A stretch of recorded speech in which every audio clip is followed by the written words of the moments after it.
la Secretaría de Estado de Memoria Democrática, el Ateneo tiene ya un compromiso formal, digamos, ¿no? Y es un placer siempre verte por aquí, como lo es ver a tu ministro, secretario de Estado de Educación, que ha querido pasar desapercibido y, por tanto, yo ni siquiera voy a señalar dónde está, pero por ahí anda. Señorías, señor alcalde, bienvenido también, señorías, señores diputados, altos cargos, autoridades, amigos y sobre todo compañeros y compañeras del Ateneo de Madrid. Es un verdadero placer daros la bienvenida como siempre y especialmente en este caso porque Enrique del Olmo es amigo también desde hace bastante tiempo, desde hace mucho tiempo. Y la causa de hoy, como todas las que tienen que ver con nuestra memoria, tanto de un lado como del otro, lo decimos mucho, pero todas las causas que tienen que ver con la memoria democrática para esta casa, que es indiscutiblemente también un lugar de memoria, pues es siempre un acontecimiento muy placentero. Leía la obra de Joaquín Maurín, que estamos celebrando, y la conocida Revolución y Contrarrevolución en España.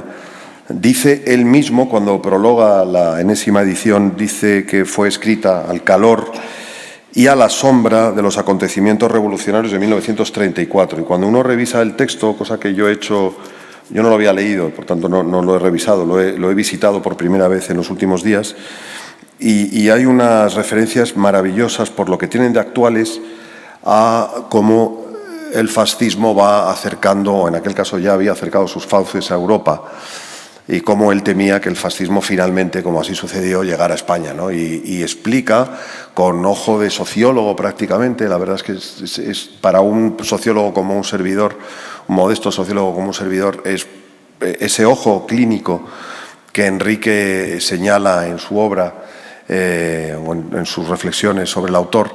Cuando uno ve ese ojo de sociólogo, ve algunas concomitancias con, no quiero referirme a la España de hoy, ni a la de la semana, ni a la de esta semana, ni mucho menos, pero sí a la Europa que vivimos hoy, ¿no? ¿Por qué nace el fascismo? ¿Cómo el fascismo arraiga en determinadas situaciones? Situación de crisis económica, situaciones de anomia, y dice él literalmente en aquel momento en el que hay un rechazo contra la internacionalización, digamos, ¿no? Cuando se pierden, cuando se amplían las fronteras del imaginario colectivo a lo internacional, hay una reacción patriótica, si se quiere decir así, yo más bien diría patriotera, nacionalista, etcétera, que probablemente tuvo, según el autor, tuvo mucha influencia, según Maurín, en los años 30, y también probablemente la estamos viendo hoy en muchos lugares del mundo, ¿no? A mí solo me corresponde daros la bienvenida una vez más, daros las gracias a todos por venir, por ayudarnos a seguir manteniendo viva la luz del Ateneo. Esta es vuestra casa, la casa de todos. Os pido, por favor, así os lo digo, no lo puedo decir de otro modo, me lo tengo autoimpuesto, os pido que os hagáis socios, los que no lo sois, pasamos lista, de modo que, por favor, haceros socios. La mejor manera de contribuir a que esta casa siga así es haciéndose socio. El presidente Rajoy vino, le recibí a presentar un libro, una historia de las derechas. No sé si conocéis el libro, hay una obrita que es una historia de las derechas y una historia de las izquierdas. Ha sido editada recientemente, fue presentada aquí. Él vino a presentar una historia de las derechas, ¿no? Y entonces yo lo recibí en la puerta, por supuesto. Presidente, bienvenido al Ateneo. Me dijo, es la primera vez que vengo, cosa que me sorprendió, pero dije, bueno, pues nunca es tarde, por supuesto, bienvenido. Es más, te tienes que hacer socio del Ateneo.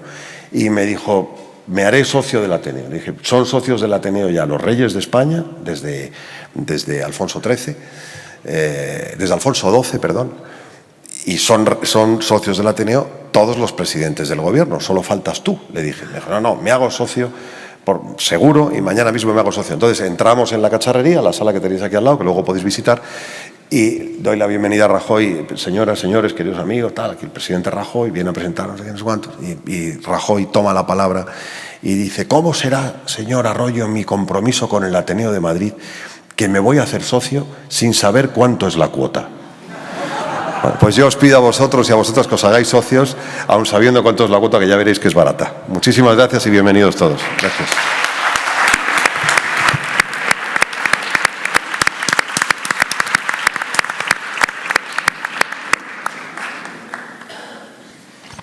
Gracias, Luis. En primer lugar, como no puede ser de otra manera, es agradecer la presencia de todas y todos vosotros. Los máximos nervios cuando se organiza un acto así es si habrá alguien, si nos escuchará alguien. Y hoy tenemos la alegría de compartir esta tarde con muchísimos amigos y amigas y conseguir que lo que buscamos, que es esencialmente un homenaje a una figura demasiado olvidada de la historia de España, pueda realizarse con todo el honor que tiene.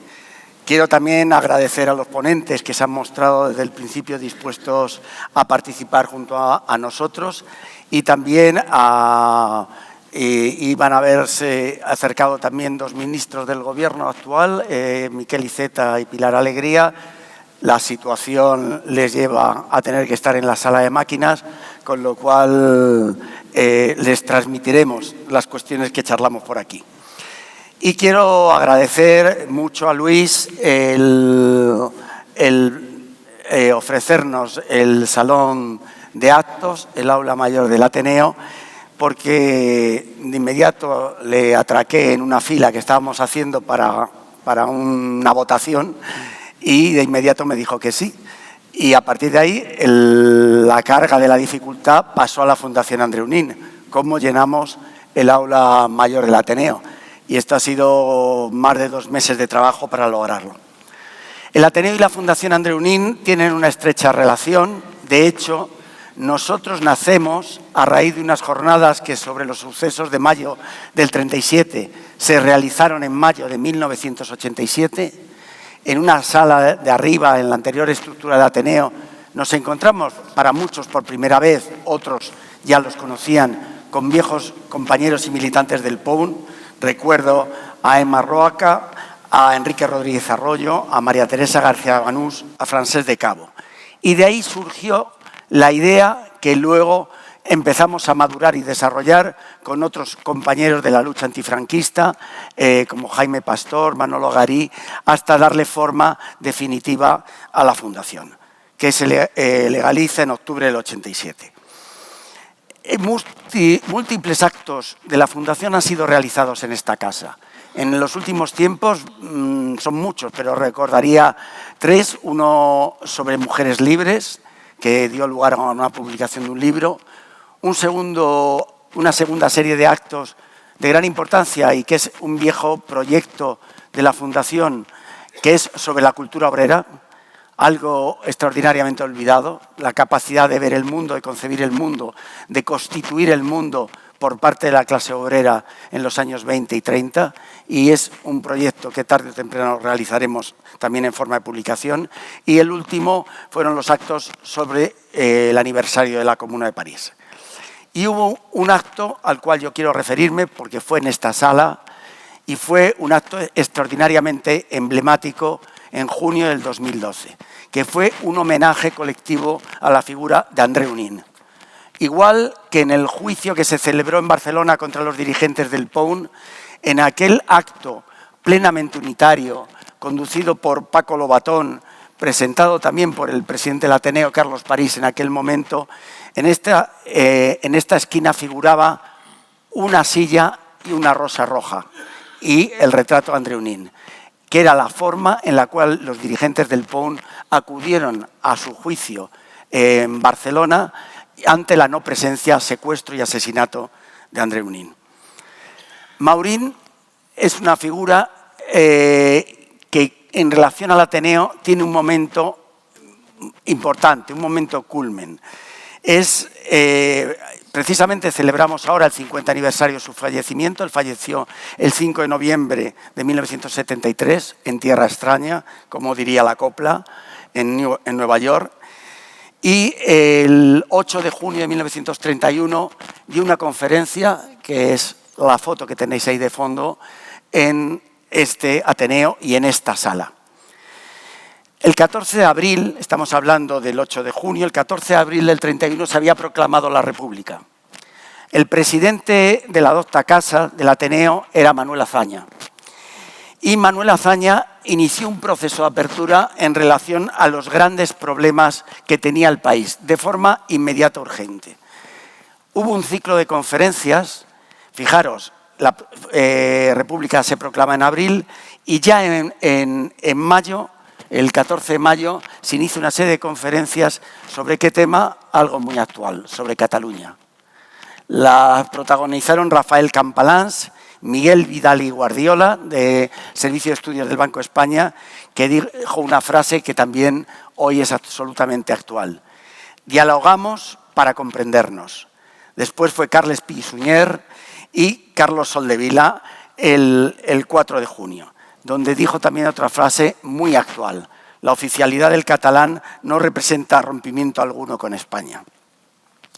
A partir de ahí, el Ateneo siguió decidido a abrirse a los debates del país y dio lugar y estrado a los dirigentes de las corrientes revolucionarias. El 5 de junio, Ángel Pestaña, dirigente de la CNT, habló aquí. El 8, Joaquín Maurín. El 9, Andreu Nin. Marcelino Domingo, el día 10. Y José Bullejos, en aquel momento secretario general del Partido Comunista, el día 11. Maurín hizo una conferencia que se denominó la Revolución Española, donde él sienta o describe las bases de lo que va a ser mucho de su reflexión posterior y que acaba con una reflexión mucho más profunda sobre España y su revolución en el libro que tenéis, Revolución y Contrarrevolución en España. Maurín dijo, estoy aquí como doblemente perseguido, como comunista perseguido por los burgueses y como antiestalinista perseguido por los estalinistas. Abordó el carácter democrático de la Revolución Española y el carácter socialista de la misma.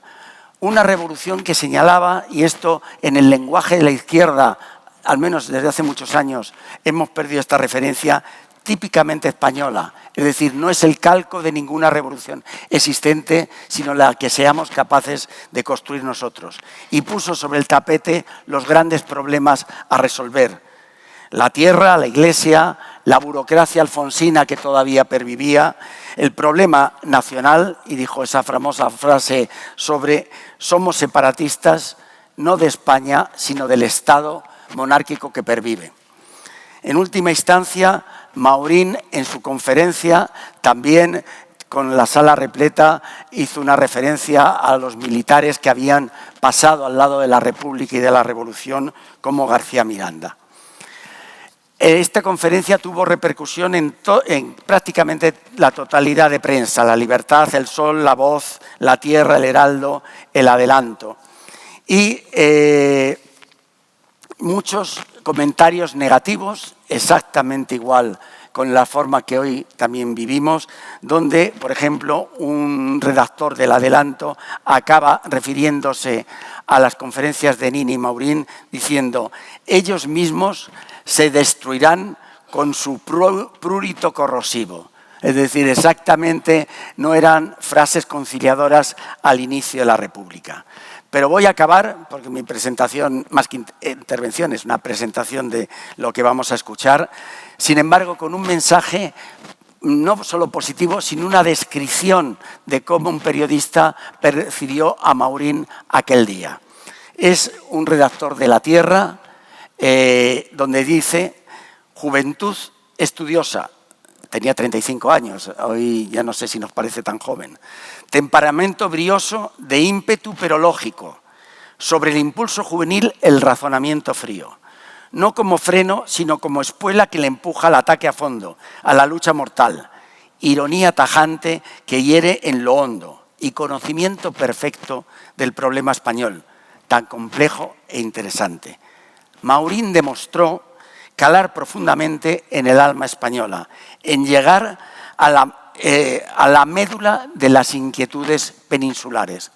Maurín fue un hombre que luchó, que estudió, que se comprometió realmente por hacer una transformación profunda de la sociedad española. Y a ese legado nos debemos en este homenaje. Muchas gracias.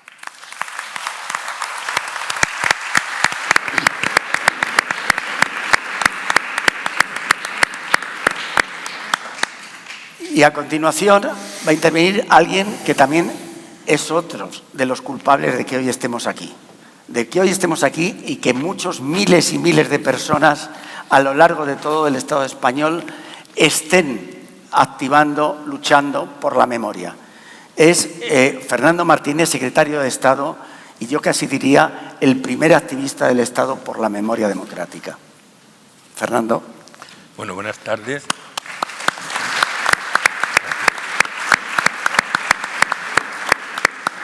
Buenas tardes, muchísimas gracias, Enrique, primero por tu invitación y, en segundo lugar, muchísimas gracias porque, claro, de la misma manera que Enrique, yo no me esperaba que estuviera este salón tan repleto de gente, entre otras cosas, porque como muchas veces habéis podido observar en los actos de memoria democrática, pues prácticamente en algunos pueblos nos juntamos unos cuantos, hablamos de memoria, pero tengo que decir que va increciendo. Cada vez hay más gente que se añade a las reflexiones que hacemos sobre la memoria, a contar lo que se está haciendo, y la verdad es que es un placer estar aquí hoy prácticamente con el salón prácticamente lleno, precisamente para que ellos, que son los especialistas, puedan hacer una reflexión sobre Joaquín Maurín.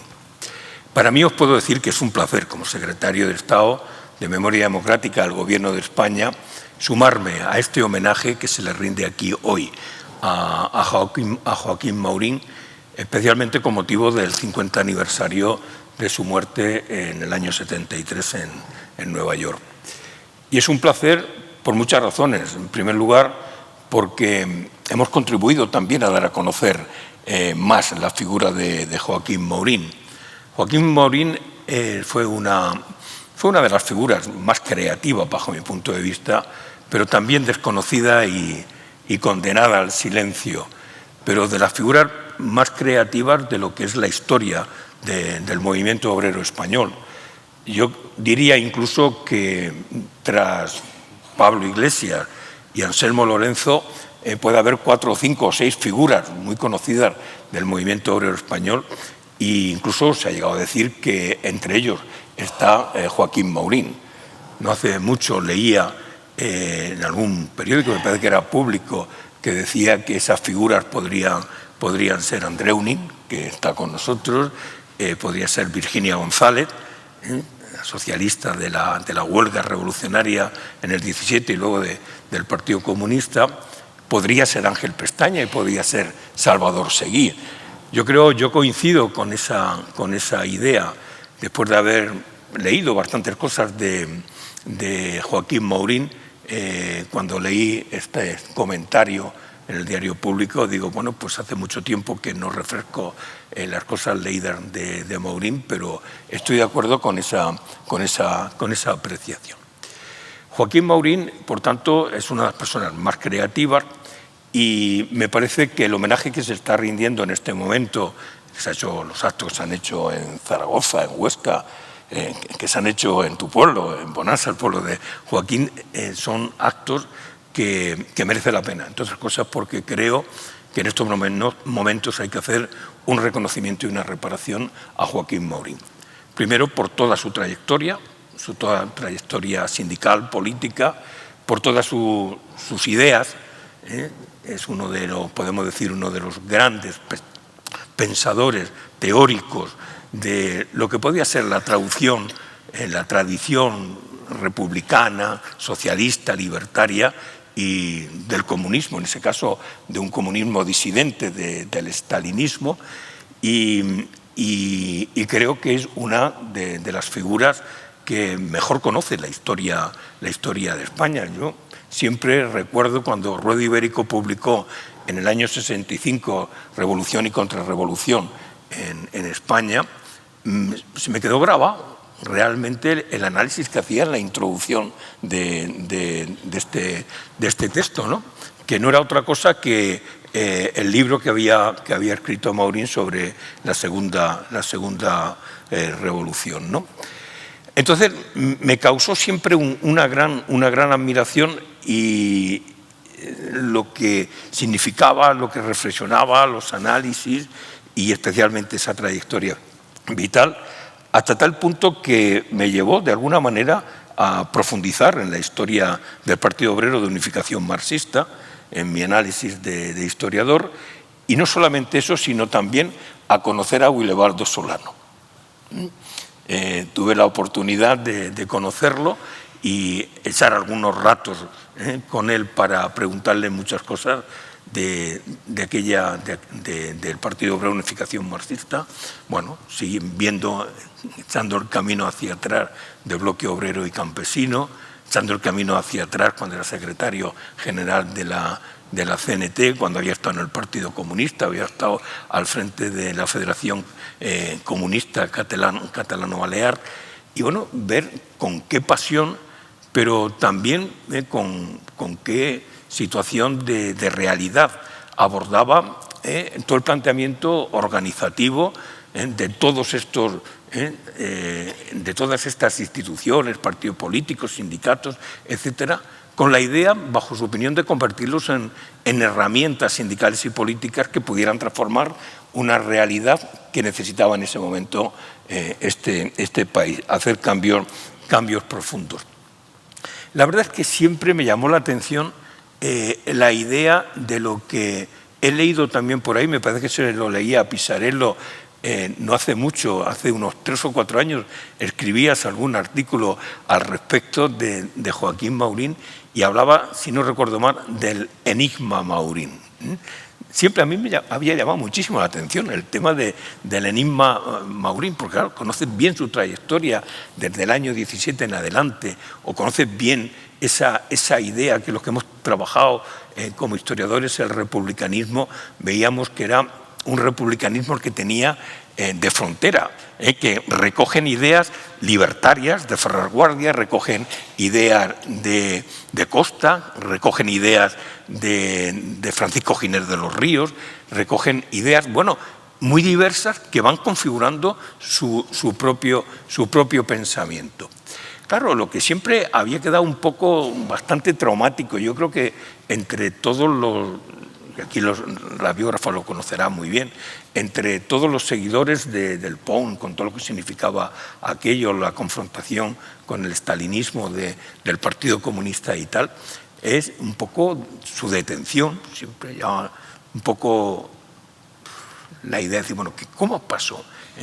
Los 10 años en la cárcel de Maurín, desde el 36 hasta el 46, 47 que se va al exilio. Pero especialmente me llama muchísimo la atención lo que era la contraposición de ver a un Maurín con una capacidad organizativa impresionante, con una pasión por la política impresionante, con una idea de conocer bien a fondo lo que estaba pasando en este país, de limitar, antes Enrique lo decía claramente, cuáles eran los grandes problemas que tenía este país, los grandes obstáculos para avanzar en procesos de democratización, el papel de las capas populares entrando en la vida política, el papel de la cuestión catalana en aquel momento, cómo empezaba a afrontar todo el planteamiento plurinacional que incluso se veía, viendo a ese Maurín desde el año 17 prácticamente hasta el año 36, los años oscuros de la cárcel, y verlo luego en Nueva York.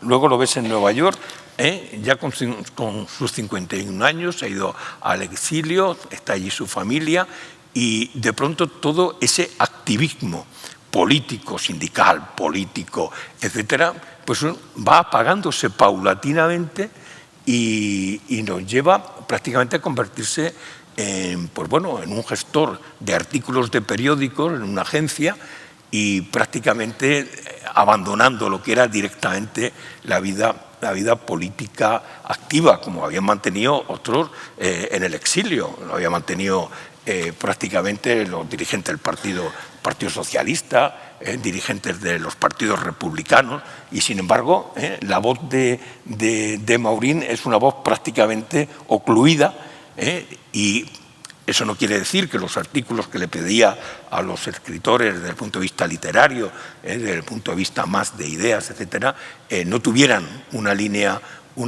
determinada. Claro, una línea determinada que fue rápidamente marcando entre socialismo y comunismo, que ya lo tenía antes, pero que aquí ya en la época del exilio, la época de Nueva York, en la identificación de socialismo con libertad y con democracia, y comunismo con todo lo contrario. También la identificación del comunismo con todo tipo de posiciones fundamentalmente estalinistas. A mí, sin lugar a dudas, este planteamiento de la contraposición de ese Maurín tan activo y tal, y luego apagado, pues evidentemente me llamaba muchísimo la atención, porque en nuestros estudios del exilio no nos encontrábamos esta situación. Por lo tanto, me llamaba también la atención el tema de cómo ese Maurín prácticamente desaparece. Y desaparece mientras que otros personajes de la vida política española del exilio son personajes que se mantienen, que se mantiene su pensamiento, que se conoce su pensamiento, que se da a conocer su pensamiento, pues prácticamente Maurín pasa a ser un auténtico desconocido, salvo para los que nos interesaba en ese momento trabajar el pensamiento de la gente del POUM o el pensamiento de los sectores de la izquierda comunista que no era el stalinismo. Claro, cuando uno se pone a pensar en ese halo de enigmático, pues evidentemente uno empieza a conocer cuáles son las razones del desconocimiento. Primero, por una represión durísima por parte de la dictadura, que prácticamente lo que hace es invisibilizar a los hombres y a las mujeres que estaban luchando por la libertad aquí en el interior, y estaban luchando por la libertad y la democracia desde el exilio, esa represión tan durísima sobre los intelectuales.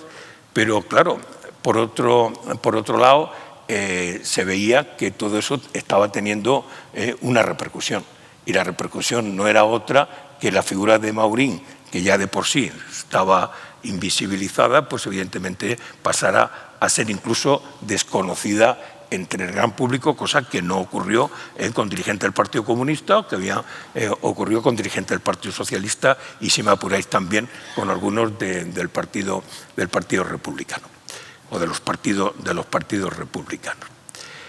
Quizás la pregunta que uno se puede formular en este momento ante la cuestión del olvido es si figuras como las de Maurín están en plena actualidad. Eso son cosas que uno se pregunta.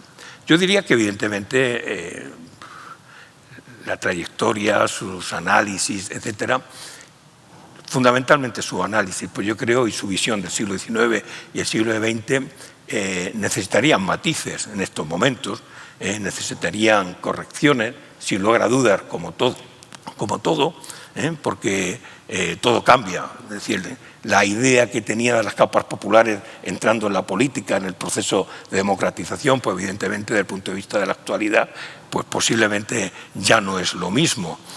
Recuerdo que él mismo en esa introducción a Revolución y Contrarrevolución, pues decía algo, que todo cambia. En 30 años había cambiado todo. Había cambiado el papel de la clase obrera, había cambiado las vinculaciones políticas de unos y de otros, y terminaba diciendo, y yo mismo he cambiado en 30 años. Bueno, no obstante, yo creo que hay elementos de plena actualidad. Es decir, ese planteamiento que tenía de entrar en un proceso de democratización profunda de la vida política española, él planteaba una cosa como antídoto al fascismo, me parece que tiene plena permanencia. Es una de las cosas que más permanencia puede tener en estos momentos. Y después la articulación que hacía de las alianzas entre trabajadores y campesinos, la cuestión plurinacional, la cuestión de género, la cuestión de las relaciones culturales, el papel de la educación, etcétera, yo creo que tienen una gran actualidad en estos momentos.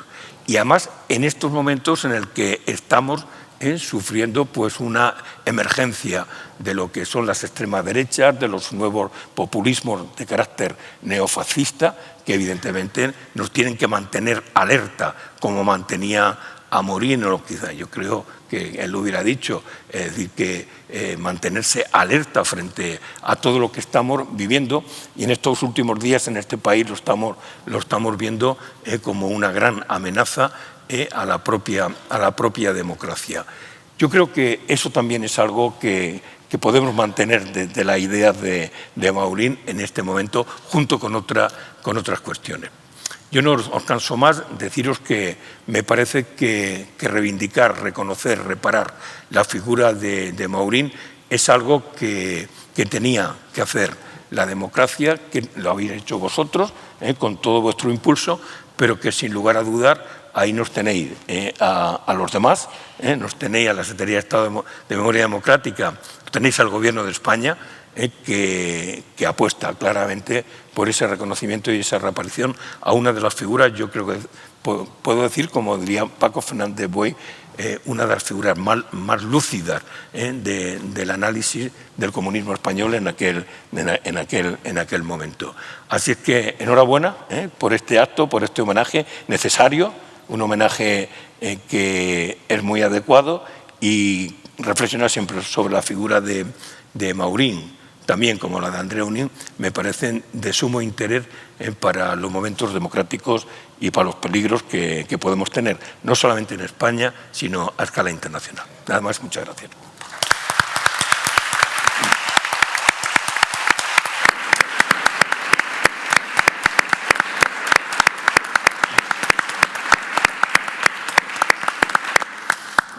Muchas gracias, Fernando.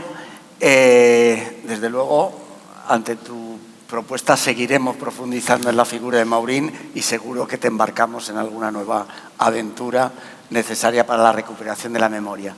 Y después, ahora mismo, vienen vientos del Alto Aragón, vientos de la tierra que lo vio nacer y a la que desgraciadamente no pudo volver. Y vientos representados por el alcalde de su pueblo, de Bonansa, que nos acogió y fue uno de los motores de las jornadas que se han hecho en Aragón y en el Alto Aragón en recuerdo a la figura de su convecino Joaquín Maurín. Marcel Iglesias, alcalde de Bonansa y diputado autonómico de las Cortes de Aragón.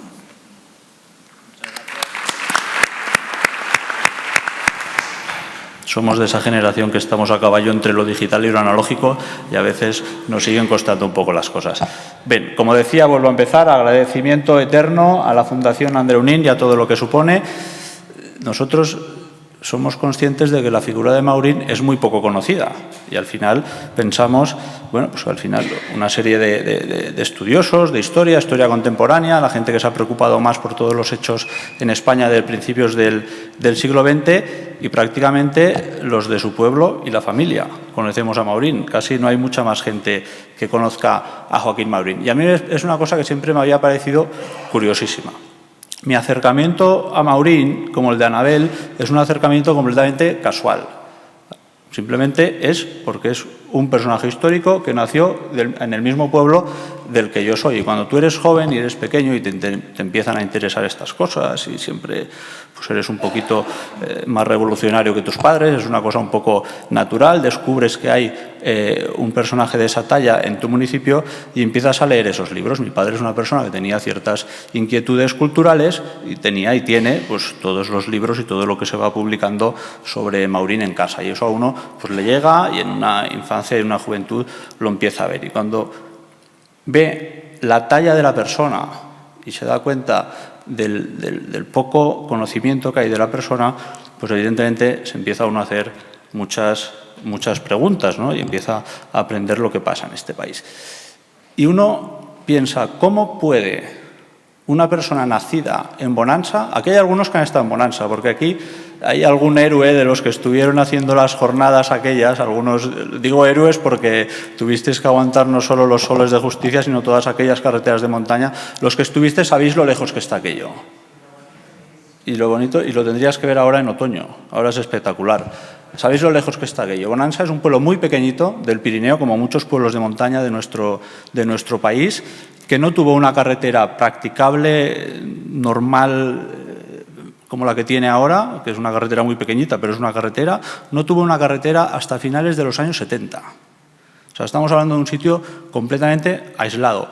Que es verdad que Maurín nació en una casa, que era una casa, lo que se llama una casa buena, pero una casa buena dentro de un pueblo pequeñísimo. O sea, lo bueno de la casa es que tenían la capacidad de poder enviar a estudiar a los hijos que no eran los hijos primogénitos. Anabel os contará mucho mejor la historia, pero Maurín al final es un hijo de una segunda nupcia porque el marido de su madre fallece, el primogénito, es un hijo de una segunda nupcia que tiene inquietudes intelectuales, por decirlo de alguna manera, tiene la suerte de nacer en una casa en la que hay libros, en la que tiene parientes metidos en el mundo eclesiástico que son muy interesantes, que también pues ayudan a Joaquín a poder de alguna forma medrar intelectualmente, ¿no? Y le consiguen que pueda ir a estudiar a un seminario que era la salida habitual para que pudiese estudiar la gente en esas zonas.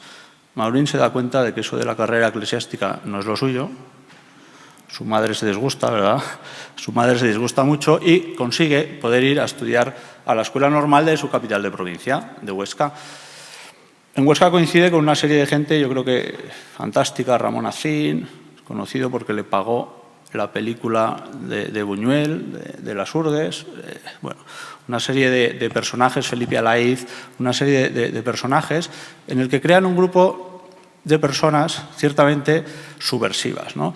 Y aquí está lo primero con lo que quería hilar yo un poco la vida de Maurín, que es con la historia de la vida de Joaquín Maurín prácticamente se puede explicar todo el movimiento progresista español desde los finales del siglo XIX hasta prácticamente hasta los años 70, ¿no? Hasta el triunfo del Partido Socialista y hasta la entrada, digamos, de la socialdemocracia, ¿no? De las ideas como ideas mayoritarias en la parte del progresismo español. Y digo que empieza así porque empiezan siendo unas personas realmente críticas, ¿no? Su punto crítico que bebe de ese regeneracionismo del también alto aragonés y de cerca de Joaquín Costa, pero yo creo que también de ideas incluso más interesantes y con un punto más humano también, como del propio krausismo, de la institución libre de enseñanza, de todo ese movimiento que hay en Cataluña también, de la pedagogía nueva y de la pedagogía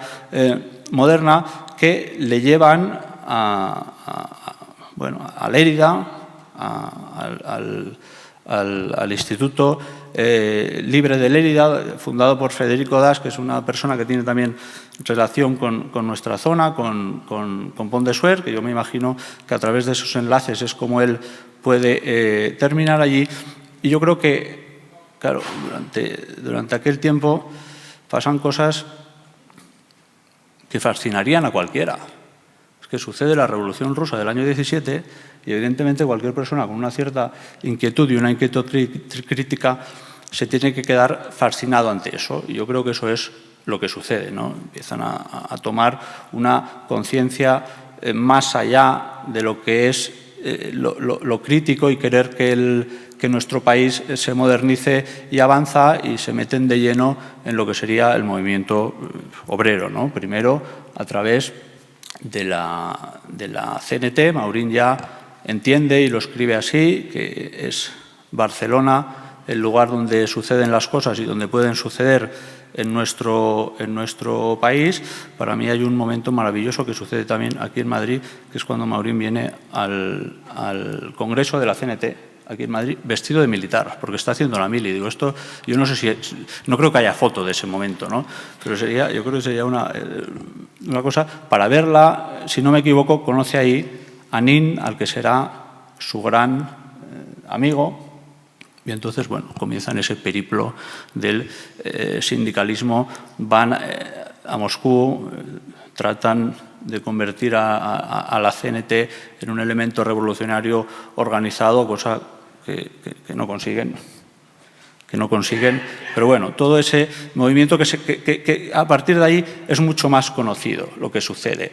Pero a mí hay cosas en lo personal que me parecen muy explicativas, ¿no? Yo siempre he pensado, ¿cómo un tipo de allí, de un pueblo pequeño, acaba en Moscú, en la Internacional Sindical, como delegado de España y junto con Andreu Nin, que también es de un pueblo relativamente pequeño, también es una persona de mundo rural, y aquella gente ya se da cuenta de lo que está pasando allí cuando entra Stalin.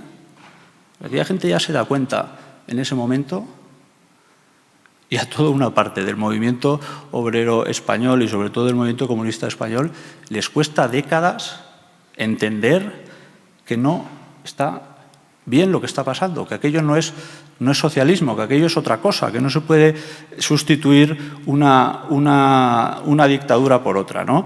Y yo creo que eso nos hace comprender bien el pensamiento humanista del personaje. Y ahí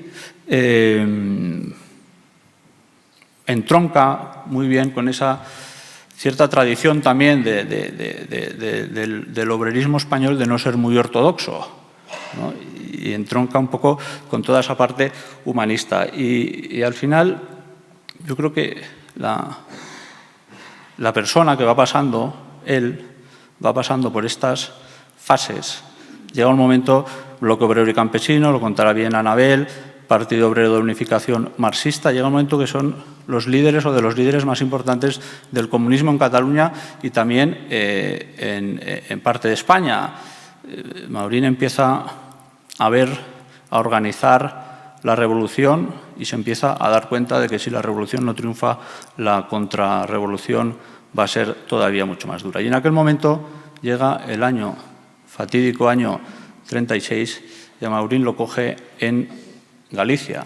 Yo creo que pasa un suceso que para él en ese momento podría ser la cosa más desgraciada del mundo, es decir, haber estado durante 15, 20 años intentando preparar una revolución y cuando llega el momento de que se puede dar esa revolución, te pilla completamente en el otro lado, en el otro bando, intenta huir, es detenido, la forma en la que se salva a través de un familiar, un cura castrense, de Ramón Iglesias Navarri, la forma en la que se salva es absolutamente de película, pero claro, para una persona que lleva toda la vida preparando la revolución, de repente le pilla la revolución y le pilla en otro sitio y no la puede hacer. Pero luego uno lo ve con perspectiva y dices, ese hecho que para él fue una auténtica desgracia, en ese momento es lo que realmente le salvó la vida. Le salvó la vida. Porque no lo fusilaron los que lo cogieron por la intercesión de ese familiar suyo y le salvó la vida porque posiblemente si se hubiese quedado o si hubiese estado en Barcelona habría sufrido la misma suerte que su amigo de toda la vida, que Andreu Nin, ¿no? Por lo tanto, el elemento de desgracia es así. Y aquí empieza yo creo que una aventura que es fantástica, que es la aventura de Joaquín Maurín en Nueva York. Pasa a la cárcel, sale Maurín, termino enseguida porque yo creo que yo me estoy alargando, ¿eh? Pasa a la cárcel, sale Maurín de la cárcel por la intercesión de su pariente, no lo fusilan y al final le meten una condena perpetua y al final a los 10 años consigue salir. Su mujer, hermana de Boris Souverín, con toda la influencia que tiene en Francia, con Léon Blum, consiguen que pueda salir de ahí y se va a Nueva York. Y un tipo solo, exiliado en Nueva York, con un conocimiento bajo de inglés, siempre le costó el inglés, consigue montar una agencia literaria con las mejores plumas del exilio, tanto español como latinoamericano, un tipo solo, en 5 o 6 años consigue montar una agencia literaria maravillosa. Yo creo que ahí empieza otra historia que en mi opinión, es alucinante. Y yo, para terminar, solo quiero decir que Maurín siempre quiso a su familia y a su pueblo de una forma extraordinaria, siempre quiso volver a su pueblo, nunca pudo volver porque murió en el 73 y el dictador murió en el 75, nunca pudo volver. Su mujer sí que intentaba volver para ver a la familia y para traer el mensaje. Siempre tuvo los mensajes, siempre tuvo las cartas con sus familiares, con sus hermanos, con sus sobrinos, con sus padres.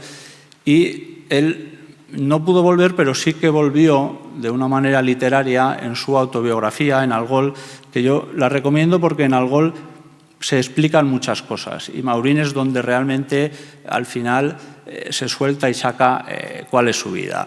Y simplemente yo, para terminar, Maurín en ese libro, en esa autobiografía, vuelve a su pueblo, vuelve a un pueblo que no le gusta lo que ve, porque él tiene una idealización de niño, de la infancia, y de lo que vuelve ya es lo que él considera la modernidad, ¿no? Ya hay luz eléctrica, ya el riachuelo ya no es aquel riachuelo cantarín, ya hay un molino que lo quita.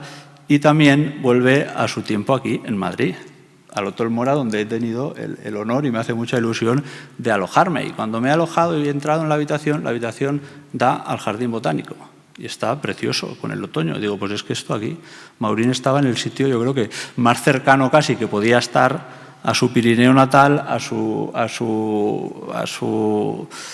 paisaje con los árboles, con todos los colores, que ahora está espectacular. Los que fuisteis el otro día tenéis que volver si queréis, porque yo creo que es el momento más bonito. Y delante del Museo del Prado, en el lugar que también pasaba extensos ratos nuestro convecino y nuestro compatriota Joaquín Maurín. Muchas gracias a todos por venir, gracias por ayudarnos a recuperar y a mantener viva la memoria de Maurín, y si hay algún guionista, novelista en la sala, nos haría muchísima ilusión que se hiciese una película o casi una novela sobre la vida de Joaquín Maurín, que desde luego es una vida absolutamente de novela y de película. Muchas gracias. Nos vamos a repetir.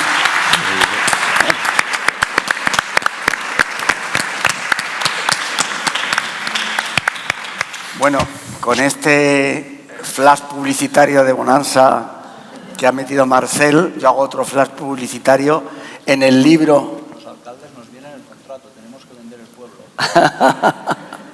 Aquí hay algunos alcaldes también, que es obligado a vender cada uno su pueblo. Otro sketch publicitario hablando de la familia y de Bonanza. En el libro de homenaje que hemos hecho, que hemos construido entre todos, hay un cuaderno fotográfico magnífico donde la familia ha prestado mucho de esas fotos perdidas que había y que complementan perfectamente la visión del entorno de Maurín. Y ahora, siguiendo en el Alto Aragón, pero bajamos un poquito, de Bonanza a Graus, patria de Joaquín Costa, y vamos a tener el privilegio de escuchar a Anabel Bonsón, posiblemente una de las biógrafas más importantes de Joaquín, y sobre todo a la cual ha dedicado su vida y su pasión, una pasión que le llevaba a que en la facultad, creo, la llamasen la Maurina, ¿no? Entonces, esta pasión seguro que nos la traslada, aparte de su conocimiento, Anabel. Anabel. Gracias.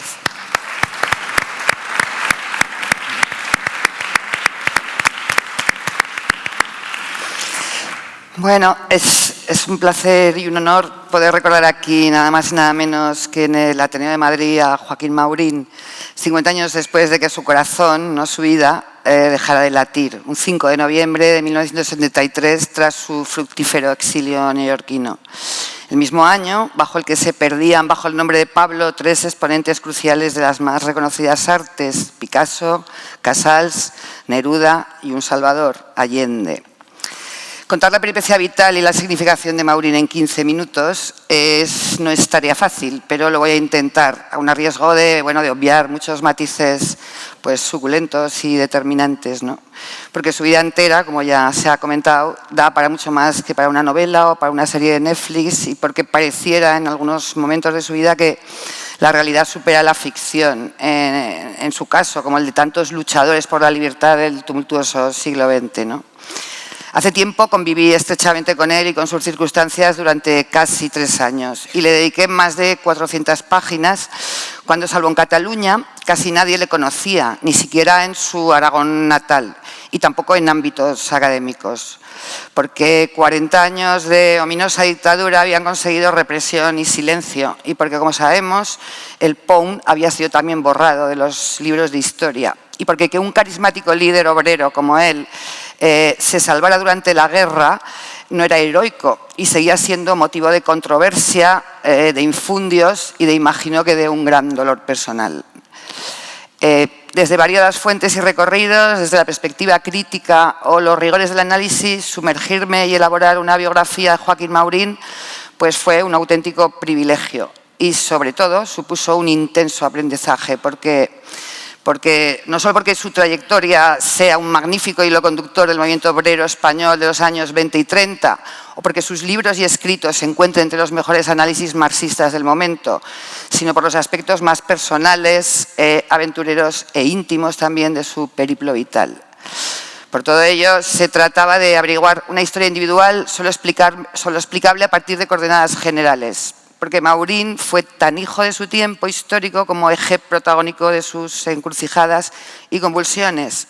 Y había que contar la historia de un ser humano en búsqueda permanente y firme de la materialización práctica y realista del ideal de emancipación de la clase obrera.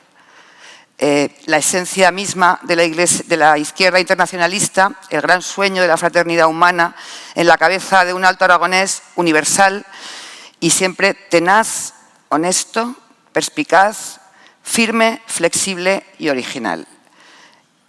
Había pues que rescatarle de cierto olvido, como ya se ha dicho, y de demasiadas calumnias respecto a su salvación, y advertir también la realidad tras las apariencias, o como diría Walter Benjamin, había que construir puentes o filiaciones que conectaran el pasado y el presente, que no se perdiera esa experiencia, ni la vivencia, ni la memoria, ni la transmisión.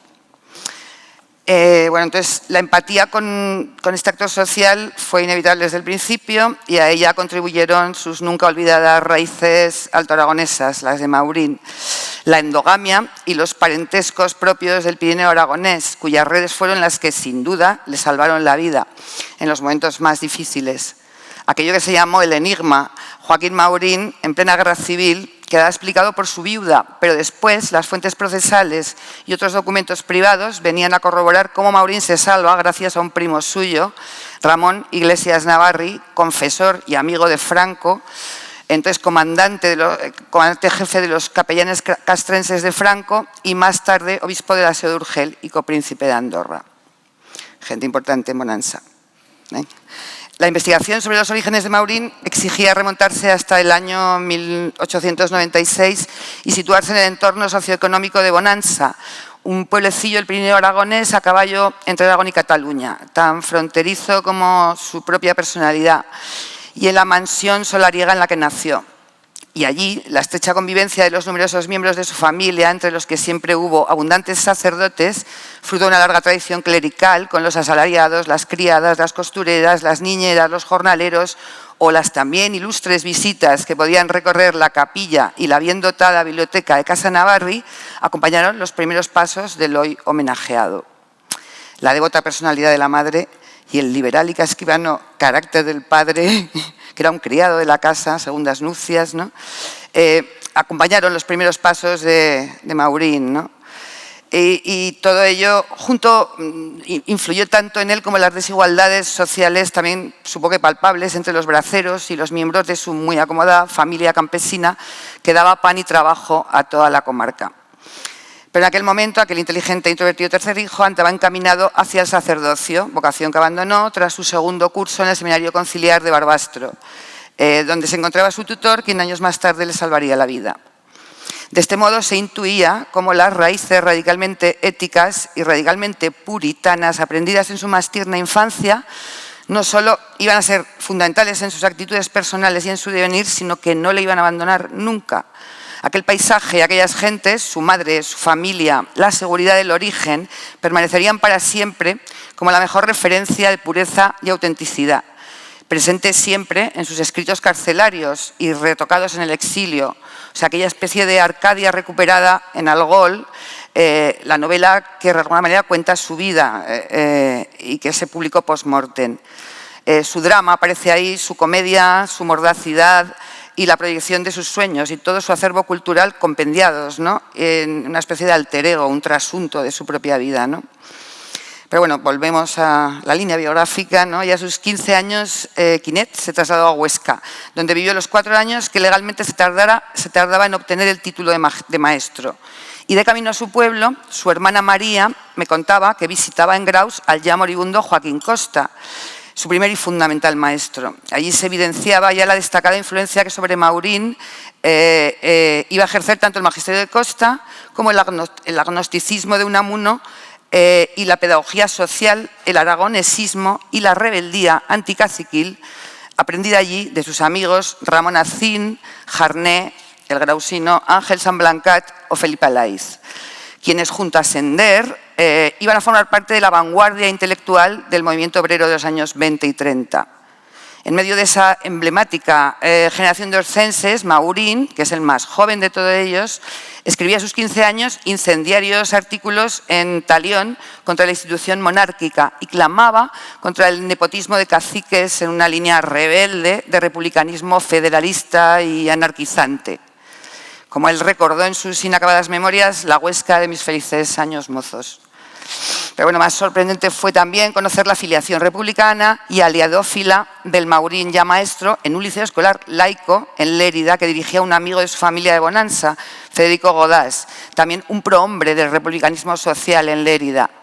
Y este joven Maurín, laico, conferenciante, intelectual, maestro y particularmente filósofo y humanista, muy preocupado por la moralidad del hombre, por su educación y regeneración en la línea puramente costista, que colaboraba en el ideal de Aragón y en el ideal de Lérida, seguía defendiendo un aragonesismo europeizante y abierto frente al tradicionalista o de Cachirulo y ya conectaba con los círculos madrileños que giraban en torno a la revista orteguiana El Sol. La Juventud Republicana de Lérida siempre había simpatizado con la corriente sindicalista y en el Centro Obrero Maurín había conocido a Salvador Seguí y a otros sindicalistas con los que mantendría una amistad y una admiración duraderas. Y al amparo de nuevas lecturas de los teóricos del marxismo y el anarquismo, Maurín comprendió que el republicanismo de clase media no bastaba para enfrentarse a los problemas del país. Desde el primer momento se había declarado admirador de la Revolución Rusa y había empezado a leer a Sorel, influyó muchísimo, cuyo sindicalismo revolucionario le impulsó decisivamente a gravitar hacia la pletórica CNT del año 1919 y a cuyo trascendental segundo congreso asistiría en Madrid. Y es que en junio de ese año Maurín se traslada a Madrid para cumplir su servicio militar y entre largos paseos por el Retiro, visitas a su muy querido Museo del Prado e incluso al Congreso, asistió como espectador uniformado a las exultantes sesiones del Congreso de la Comedia. Y en el antiguo Café de Fornos, entre las calles Alcalá y Peligros, a 2 pasos de la Puerta del Sol, que a él le parecía una verdadera corte de los milagros, y de este Ateneo conoció al genial y engafado Andreu Nin, cuyo temperamento revolucionario y cuya dialéctica personal tanto se parecían a los suyos. Y de este encuentro surgiría una amistad para toda la vida. Nin también era maestro, también había sido republicano y pedagogo regeneracionista. También había colaborado en diferentes órganos de prensa catalana de izquierdas y tras su paso por la Federación Socialista catalana desembocaría como Maurín en las filas de la CNT. Su voluntarismo revolucionario, su creencia en los actos más que en las cuestiones abstractas, su desengaño del reformismo republicano socialista le hacían, como a Maurín, ser ferviente partidario de la Revolución Rusa y de la Internacional Comunista. Aunque ya entonces esto parecía increíble, en poco más de un año estos 2 jóvenes intelectuales, ambos tan al margen en el Congreso de la Comedia de Madrid, dominarían los 2 comités más importantes de la CNT. Realmente como una etapa hacia otro sitio y de alguna manera como un fallido intento de conquista desde dentro, porque ellos también venían de otro sitio. Entonces, de este modo, a caballo entre Lérida, Madrid y Aragón, y ya como director del Semanario Lucha Social de Lérida, Maurín, a sus 25 años, viaja a Moscú a fines del 21 al Congreso Fundacional de la Internacional Sindical Roja, cruzando casi clandestinamente media Europa, todavía sembrada de alambres de espino. Allí conoció a Lenin y a Trotsky, y allí se quedó su amigo Nin. Y a su vuelta, en plena época de terrorismo de Martínez Anido y pistolerismo de la patronal, ocupa provisionalmente un cargo de secretario del Comité Nacional de la CNT y pro-bolchevique convencido, tras haber contactado con lo que le parece la fenomenal realidad rusa, entiende necesario enraizar la teoría y la práctica soviéticas en la organización obrera más importante de España. Y es en 1922 cuando comienza su pretensión, a la larga frustrada, de dotar a la CNT, aquella gigante con pies de barro, de una doctrina política, de conquistar la dirección de sus sindicatos desde dentro y cuando se mueve y teoriza en un terreno ecléctico entre el sindicalismo revolucionario y el marxismo. Para ello, funda y dirige los comités sindicalistas revolucionarios y el semanario La Batalla, uno de los mejores periódicos que ha dado el movimiento obrero y siempre portavoz del pensamiento mauriniano. En su segundo viaje a Rusia conoce a la que iba a ser su esposa, Jeanne Souvarine, hermana de Boris Souvarine, importante dirigente comunista francés. Con ella, su inteligente y activa, también se merecería otra biografía, Juana, compañera para toda la vida, tuvo un hijo al que llamó Mario, como uno de los personajes de Los Miserables de Víctor Hugo. Y luego, a lo largo de la dictadura de Primo de Rivera, Maurín ingresa entre frecuentes detenciones en el sectario, muy sectario, PC de los años 20, con cuyos dirigentes siempre mantuvo profundas disensiones. Tras casi 3 años de prisión en el castillo de Montjuïc, donde se gesta su primer libro y donde escribe enamorado a Juana, en 1927 se va a París, donde trabajará para el Servicio de Publicaciones de la Comiter, fundando y dirigiendo las ediciones Europa-América que publicaban literatura marxista especialmente para Latinoamérica. Y para esa tarea, que le sirvió de ensayo para su futura empresa en Nueva York, Maurín se mantenía directamente en contacto con el traductor al castellano de la mayoría de las obras, su gran amigo Andreu Nin, quien tenía en Moscú un cargo en la Internacional Sindical Roja y estaba ya perseguido por Stalin y próximo a Trotsky. La correspondencia entre ambos revela muchas de las interioridades y las bambalinas del comunismo de aquel tiempo y fundamentalmente la relación íntima entre Nin y Maurín, las correcciones estilísticas de los textos y sus precios, las felicitaciones por el nacimiento de los hijos, algún envío de medias finas a Moscú, entre abundantes pronósticos respecto a la situación española y sobre todo a los compañeros presos, ¿no? Como escribía Víctor Serge, Maurín proseguía con la tarea de pionero del comunismo en una Cataluña libertaria. Los apasionantes años 30 supusieron para Maurín la absoluta entrega a la preparación de una revolución española que siempre quedó pendiente, los pronósticos de cara al intento de unificación obrera que desea liderar y premonitorias advertencias del enfrentamiento futuro. Otro de sus méritos entonces fue el de ocupar el primer puesto entre los que querían ofrecer a los trabajadores el medio para quebrar por primera vez el espinazo al fascismo. Eso era la Alianza Obrera, siempre impulsada por Maurín. Siempre también la necesidad de crear un gran partido revolucionario sobre la base de un marxismo abierto. Siempre la necesidad de la unidad salarial. Y es entonces, ese momento que le reservaría un puesto en la historia de este país, porque es entonces cuando contra viento y marea y sin plegarse alternativas mayoritarias,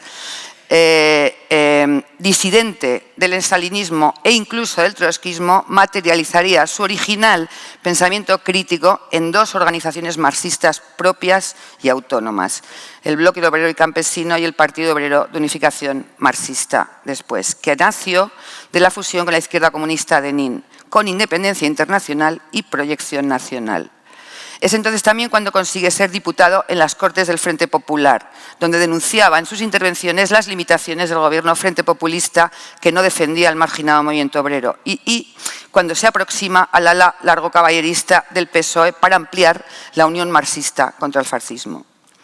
Posiblemente la trayectoria del POUM en la guerra hubiera sido otra con Maurín al frente, pero eso es ciencia ficción. Lo que ocurrió fue que el más aristocrático de todos los líderes obreros, el reformador por excelencia, el anarquista soreliano o tostoliano, el revolucionario profesional, el brillante teórico, el gran organizador y activista, el maestro, el historiador, el conferenciante y, sobre todo, el pragmático estratega del partido, que se había movido con soltura en el complejo e interclasista tejido sociopolítico catalán y que ya tenía tribuna en Madrid, desaparecería de la escena pública el 18 de julio del 36. Algunos miembros del POUM, aquel primer peldaño diseñado por Maurín, se quedaron como criaturas sense para, sin padre. En el dramático acontecer de la guerra se sucedieron los homenajes al héroe que se creía muerto. Columnas, ambulancias, un hospital, una calle, un edificio, postales llevaron su nombre. Se sucedieron también las calumnias del comunismo stalinista que le relacionaban con el enemigo, donde está Maurín, en Salamanca o en Berlín. La decapitación del POM y el vergonzoso e ignominioso proceso que sufrió su partido en octubre del 38 por ser trotskistas agentes del fascismo internacional.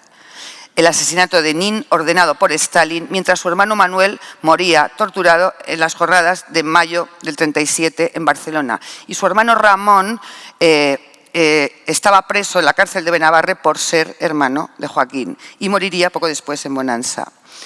O sea, un absoluto drama, mientras él pasaba 10 años y 23 días en 7 de las cárceles de Franco, como preso aislado, en secreto y con nombre falso.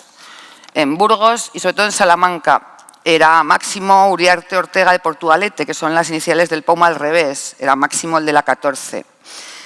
Y es que la sublevación militar le sorprendió en Santiago de Compostela, consiguió llegar con cédula falsa hasta el Pirineo aragonés, fue detenido en Panticosa e ingresado durante un año en la prisión de Jaca sin que se conociera su verdadera identidad. Mientras, en la zona republicana, se daba por seguro su fallecimiento. Puesto en libertad, fue de nuevo detenido en hecho e identificado por el mismo agente de policía que el 12 de enero de 1925, cuando Maurín fue cazado a tiros al salir del Ateneo barcelonés, había recibido la orden de averiguar su domicilio por un policía de la Brigada Social. O sea, una mala suerte sin límites le conduciría a Jaca y después a Zaragoza. Pero mientras pudo comunicar a su situación a su mujer, Juana, mediante una carta que fue lo que realmente le salvó la vida. Ella movió Roma con Santiago con diferentes personalidades para intentar canjes y para salvarle. Pero lo que hizo eficazmente fue telegrafiar enseguida a Ramón Iglesias Navarri, que, sin pérdida de tiempo, acudió a los calabozos de la Jefatura Provincial de Policía de Zaragoza y paró el golpe. El prisionero quedaría a disposición del cuartel general de Franco. Tenía entonces 39 años y esto ocurría justo en el momento en que la revolución más lo necesitaba, ¿no? Y justo en el momento en que él podía haber aportado todo su potencial. Había comenzado para Maurín una larga, imprevisible y amarga aventura que le transformaría tanto moral como políticamente. Juana y su hijo Mario, al que hacía más de 10 años que no veía y que ya era universitario, le esperaban en Nueva York, donde una vez obtenía la libertad condicional y un pasaporte, se exiliaría en el año 47, tras un año en el que vivió aquí en Madrid de traductor de libros. Le esperaban 26 años de productivo exilio americano como empresario de ALA, una agencia periodística que distribuía artículos de prensa de escritores hispanos a los rotativos latinoamericanos. Allí conoció a Sender, aragonés como él y gran amigo, a Madariaga Vasconcelos, a Miguel Ángel Asturias, a Neruda, a Casón, a Arciniegas, a Araquistain, a Fernando de los Ríos y a un sinfín de personalidades del mundo de la cultura, de la política y de la historia, sin contar con la cantidad de estudiantes e investigadores que pasaban por su casa para que les contara su vivencia de la historia de España, sobre todo. En su casa de Riverside Drive recibía también a sus excompañeros del POM sin implicarse en diatribas, crítico con la actuación de su partido en la guerra, y a otros amigos y exiliados desde su nostalgia, su gran desengaño, su radical anticomunismo y anticastrismo y sus visiones socialdemócratas para la vieja Europa y para la España sin Franco, que no llegó a ver. Como él decía, solo los fósiles no cambian. Dedicado al periodismo fundamentalmente y a la acción cultural de la lucha social, que siempre le nació más que la ambición política propiamente dicha, y activo hasta el final en pro de la libertad, de la democracia, de la paz y de la cultura, desde la última curva del camino. Y bueno, para acabar ya, sabemos que Andreu Nin, que fue un héroe durante la guerra, y el trotskismo en España habían opacado un poco la figura de su compañero, y que Nin sí era conocido, y no solo en Cataluña, como representante de la izquierda antiestalinista. Maurín, el más práctico, el más pragmático de los dos, salvó su vida con toda la inherente culpabilidad y las condenas. Por eso me alegro mucho de que la Fundación Andreu Nin se ocupe por fin este año de recordarle y lanzar a los cuatro vientos su obra, gracias Enrique, y que las instituciones, gracias Marcel, apoyen también estas jornadas, gracias a ti, que no me acuerdo de tu nombre, y la reedición del libro contra Revolución y Contrarrevolución en España. Y bueno, muchas gracias por contar conmigo para todo esto y sobre todo me alegro mucho también porque en la organización de este merecido homenaje colabora la Secretaría de Estado por la Memoria Democrática del Gobierno de España. Bien. Esto es para mí mucha alegría, ¿no? La memoria histórica tan seriamente amenazada por el acecho de fuerzas políticas que siguen queriendo ocultarla, pervertirla y derribarla. Porque es como la caspa retrógrada que sigue cayendo como la fría nieve. Porque parece que este país no va a acabar nunca con la desmemoria, porque sigue habiendo más de 110.000 luchadores por la libertad y la democracia republicana enterrados en fosas comunes sin identificar. Y porque no podemos perder ni un solo relato de los que no están o de los que tuvieron que irse. Y hay que seguir tendiendo puentes, eso siempre. Y ahora también, cuando un presunto gobierno democrático, colonial y genocida masacra y deja a 2 millones de personas sin agua ni comida y les llama animales, eso ya ha ocurrido y nos asusta que vuelvan las rimas del pasado. Y recordamos la banalidad del mal de la gran Hannah Arendt. Y en fin, y al hilo de todo esto y como punto final, yo destaco el tan necesario impulso moral de hacer política de nuestro protagonista, que le retrata de cuerpo entero. Y destaco también que su lucha por la solidaridad quedó inacabada porque, como todo proyecto colectivo, el suyo tampoco pereció con el nombre que creyó en él: verdad, justicia y reparación. Muchas gracias.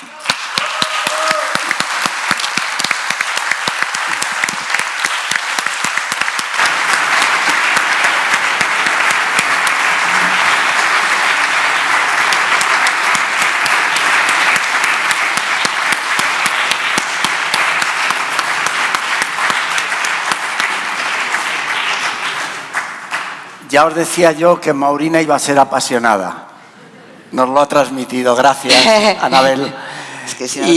Y ahora, a continuación, Agustín Santos, compañero de la Fundación Andreu Nin desde hace muchísimos años, actualmente diputado por Sumar, toma la palabra y nos recuerda al Maurín que alertó del golpe fascista.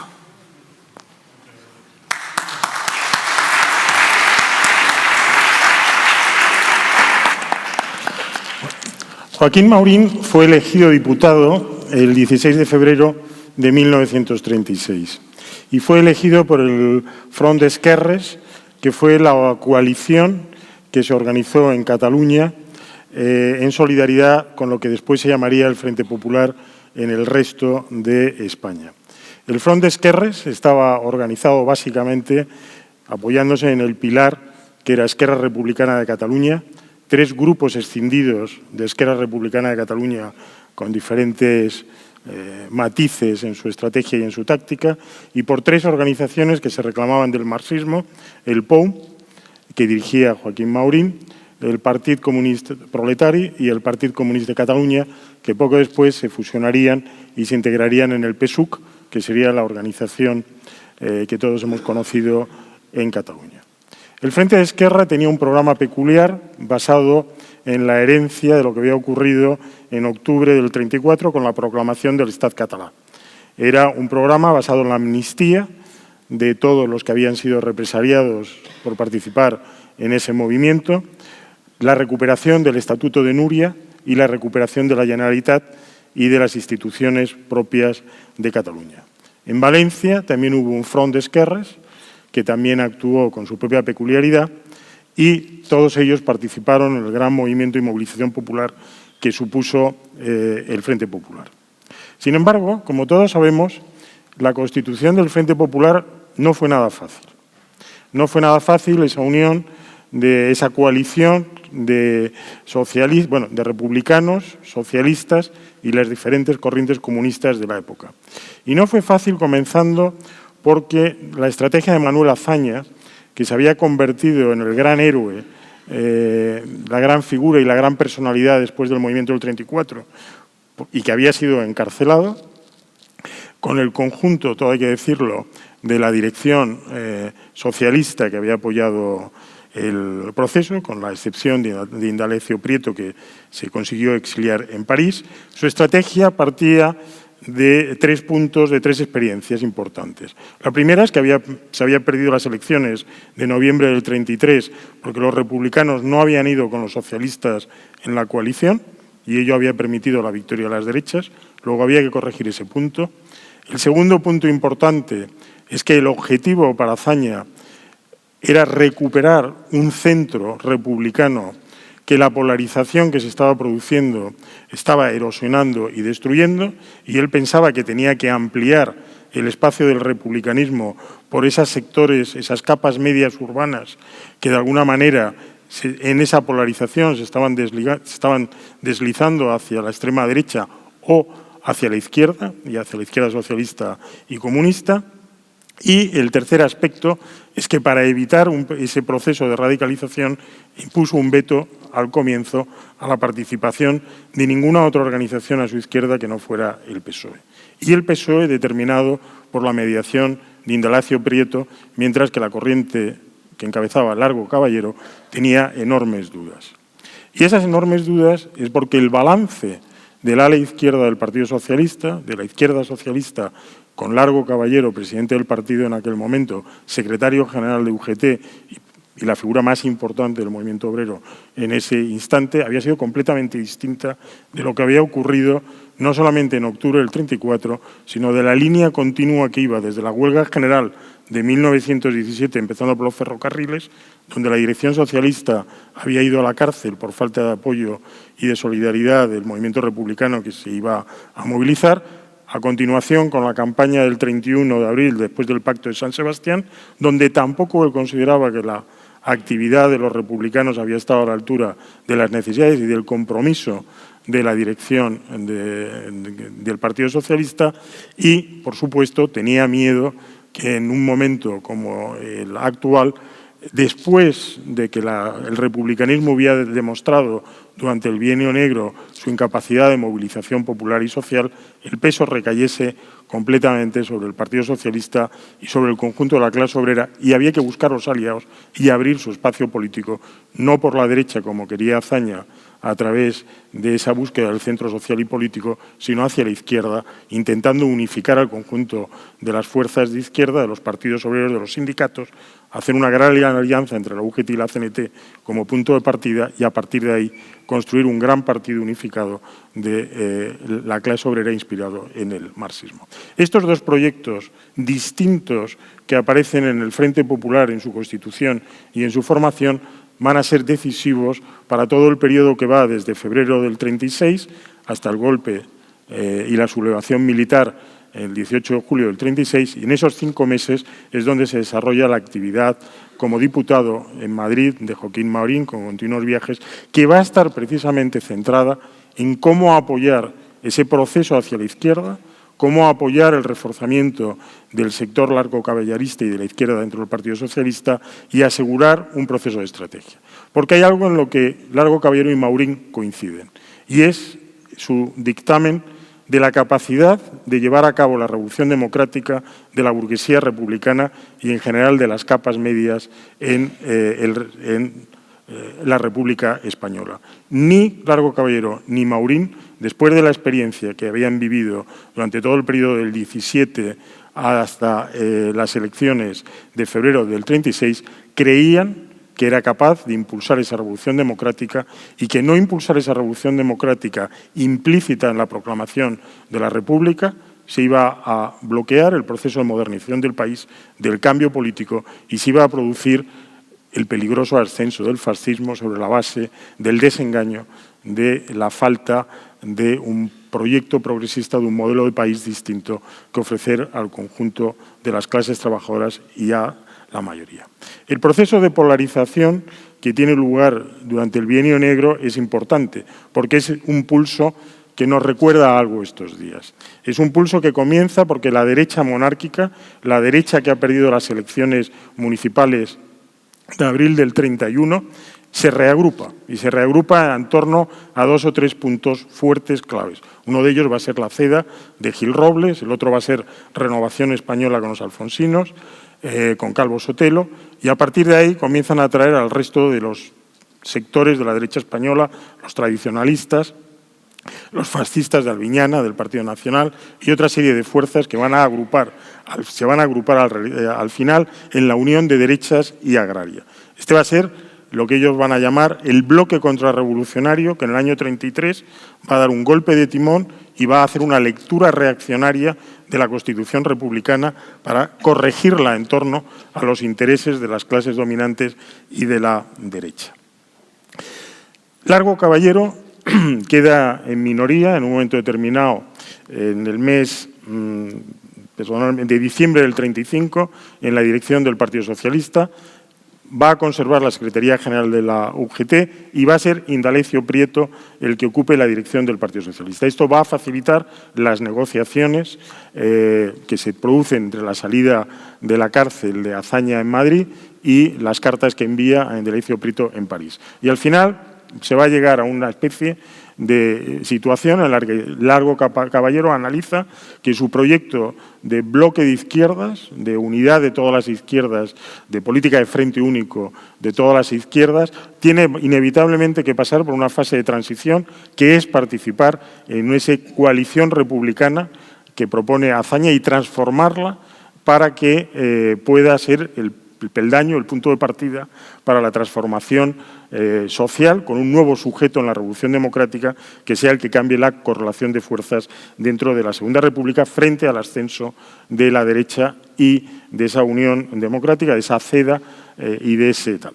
Lo que ocurre en el año 33 es reforzamiento de las derechas, reorganización de las derechas, las jornadas anarquistas de diciembre de 1933, que van a ser como la espoleta de la bomba que empieza a agitarse, que se señala que hay todo un sector importante de la clase obrera que ve el peligro que se está avecinando con esa recomposición de la derecha, la entrada de la CEDA en el gobierno del Partido Radical de Lerroux, que hasta ahora había apoyado desde el Parlamento, y finalmente las jornadas de octubre del 34, que son la respuesta defensiva frente a ese ascenso de unas derechas que no hay que olvidar, hacen viajes a Lisboa y hacen viajes a Roma para estudiar el corporativismo y que lo que pretenden aplicar es una extrema derecha corporativista que haga esa lectura reaccionaria para convertir a la República en algo más parecido al Estado Novo portugués o al fascismo mussoliniano y volver a la estructura corporativista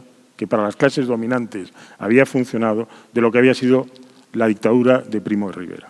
Volver a esa estructura orgánica de representación y volver a intentar integrar mediante, sí, un desarrollo económico controlado desde el Estado, con una política probablemente, ahora de Calvo Sotelo en aquella época, llamaríamos una política keynesiana desenfrenada, que provocó una enorme deuda pública, básicamente por transferencias hacia los sectores, digamos, de las clases dominantes, pero también con algunos avances en algunos temas sociales, y ese era el gran proyecto de la derecha que había que enfrentar y que había que cortar.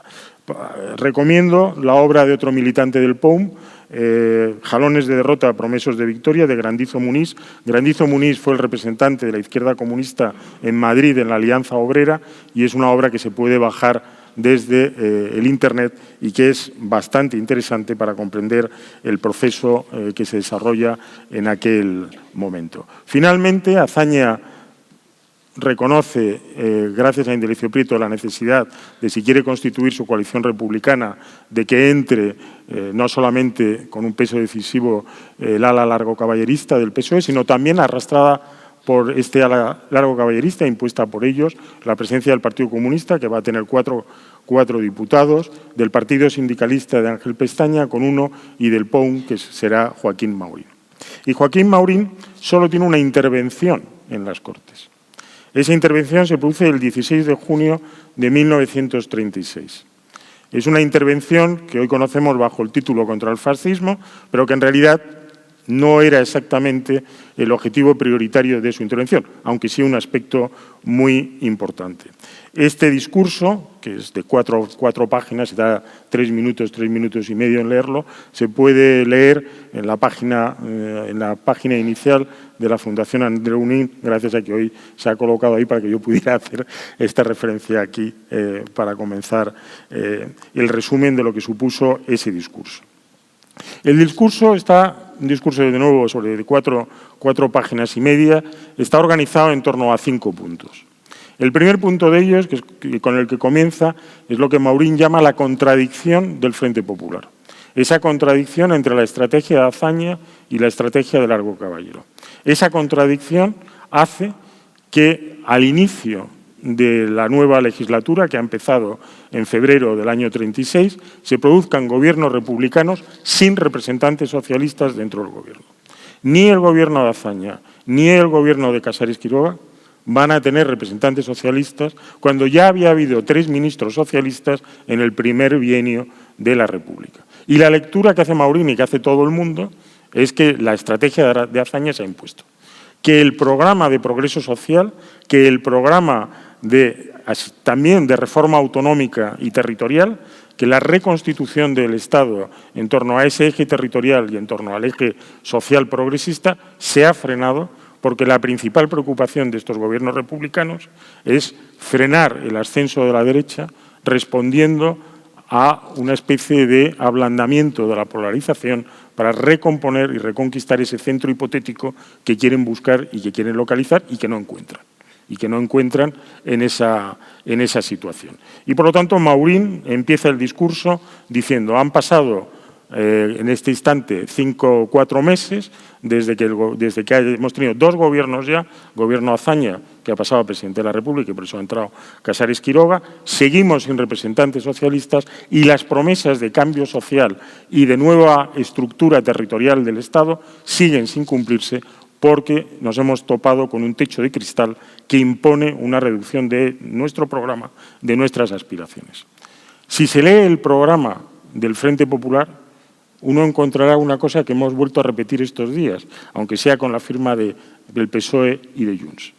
A cada propuesta que hace los partidos de izquierda, por ejemplo, la nacionalización de la banca, aparece un párrafo que dice: las fuerzas republicanas no son partidarias y, por lo tanto, no lo pondrán en ejecución inmediatamente, aunque reconocen la aspiración de las fuerzas de izquierda para defender este programa en su tema. Y el programa del Frente Popular es, en realidad, un programa mínimo y un programa máximo. El programa mínimo del republicanismo conducido por la estrategia de Azaña y el programa máximo de las organizaciones de izquierda, representadas en ese momento básicamente por el impulso de la corriente largo caballerista.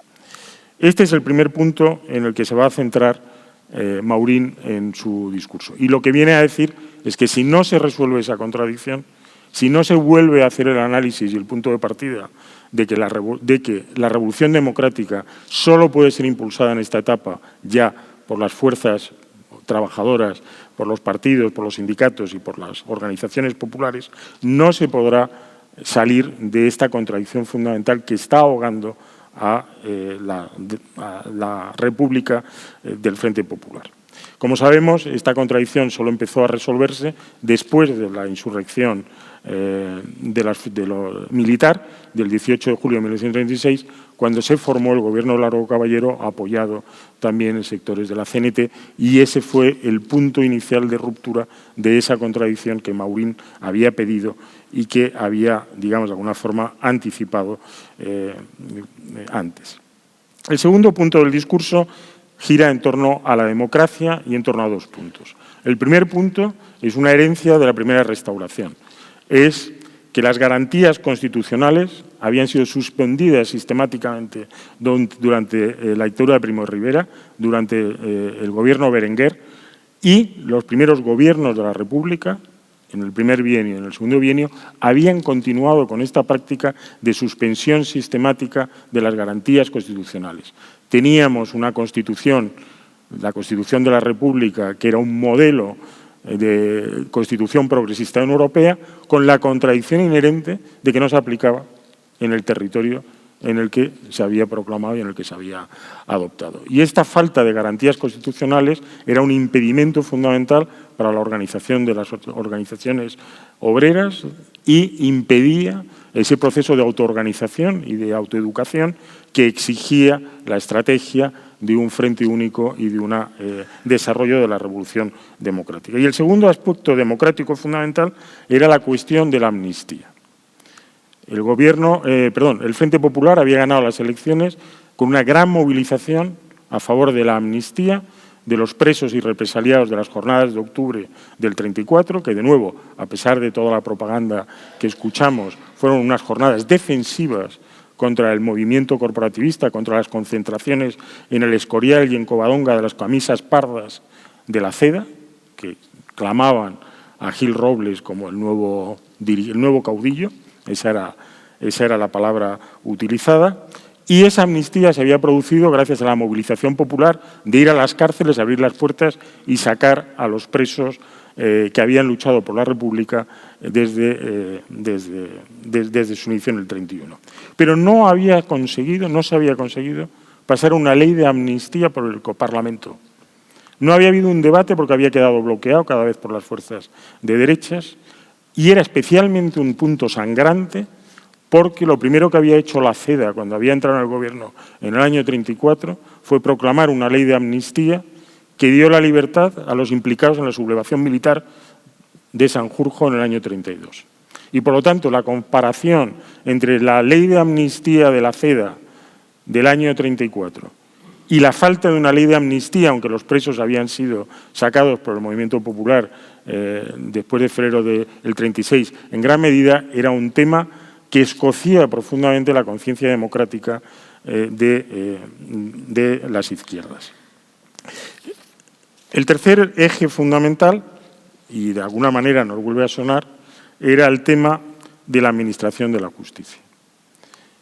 Unos tribunales que eran reclutados sus jueces entre las clases dominantes, que eran educados ideológicamente en un proceso de comprensión y adaptación de esos intereses de las clases dominantes, día a día, juicio a juicio, liberaban y absolvían a los movimientos fascistas, a las organizaciones de extrema derecha, a las escuadristas de la CEDA, a los falangistas y a todos estos movimientos que habían hecho de la dialéctica de las pistolas su forma de hacer política en aquel momento. Luego era importantísimo la reforma de la justicia para adaptarla a lo que era la conciencia democrática de la República y las necesidades y aspiraciones del cumplimiento del programa del Frente Popular. Y Maurín pide la disolución de los tribunales de urgencia en aquel momento y que se vuelva a reinstaurar el jurado popular. Un jurado popular en la que él argumenta que la soberanía popular es la base de cualquier ejercicio de la justicia y que si los jueces no son capaces de comprender cuáles son las necesidades de esa soberanía popular tiene que estar representada directamente en los procesos judiciales a través de los jurados. Y esa democratización, que en algunos países, como en Estados Unidos, parecen obvias, aquí todavía, cada vez que se habla del jurado popular, cada vez que se habla de la reforma de la justicia, se crean unas situaciones en las que se pone en peligro la independencia judicial. El cuarto punto del discurso de Maurín es lo que él vive como la falta de representatividad del Parlamento. Y le preocupa especialmente la erosión de las instituciones democráticas. Él piensa que la falta de actividad legislativa del Parlamento para cumplir el programa del Frente Popular, para hacer frente a esa reforma agraria, a las 40 horas, al salario mínimo, al servicio de empleo para los parados, a la distribución de tierras entre los campesinos y jornaleros, todo eso que era el programa social del Frente Popular no se está aplicando, no hay iniciativa legislativa en el Parlamento, porque el Parlamento está bloqueado con unos debates interminables entre la derecha y los republicanos y las izquierdas que no permiten conseguir una actividad legislativa en la que se pueda reconocer los movimientos sociales y huelguísticos que están llenando el país de cabo a rabo, porque los campesinos están ocupando tierras, los movimientos obreros están ocupando empresas, luchando por la reducción de la jornada laboral, imponiendo mejores salarios, y todo eso se encuentra de pronto en el vacío.